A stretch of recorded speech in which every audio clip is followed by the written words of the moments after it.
So quite recently, I had my very first edible experience, and boy, let me tell you guys how this went down.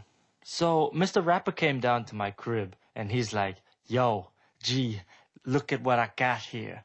He opens up his bag, and he's like, "It's these chocolate brownies." And I'm looking at them, and I'm like, how'd you know I have a craving for chocolate right now?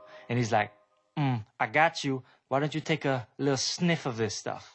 I pops the bag open, and I'm there like, there was no love in making those brownies. So we let it simmer a little before we actually ate it. So late at night when we were on our break, he's like, "Yo, I'm craving those brownies." And I'm like, you know what? I am too. Let's hit it. But first, let me make some coffee because it's cold out here.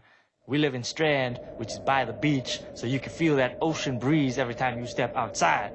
So Mr. Rapper decides he's gonna take a little longer before he gets out. I'm starving. I'm like, fuck him. I'ma eat this brownie. But being the kind heart that I am, I left him half a brownie. So while I'm sitting there with my coffee in the one hand and the brownie in the other one, chomping that thing away, Mr. Rapper decides to finally come out. And he looks at me and he goes, "Where's the brownie?" And I'm like, "Don't worry, man. I got your half right here."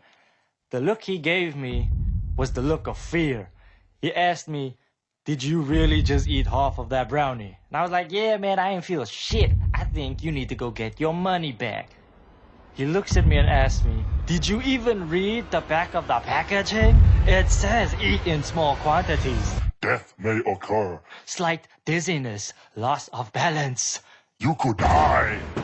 I was all there like, fuck that back packaging warning, man. I'm Juice WRLD. I pop ecstasy like it's nothing. Much later. And damn, did that edible hit. I felt like I was in a fight with Mike Tyson after he came out of prison. I stood up and sat my ass back down. I don't remember much of that night, but I do remember a lot of dizziness. Like everything felt like it was moving, but in a circular motion. So I eventually decided, nah, screw this. This is not for me. I'm an alcoholic. I ain't doing this stuff no more. And went to bed. When I got into bed, I felt like I was on the ocean. The bed was moving on waves. I was struggling to breathe. I was like a crackhead up under that bed. I was just shaking. Why do I feel so much stuff? My senses were dialed to 10.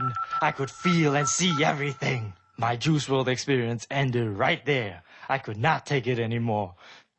I was scared for my life, guys.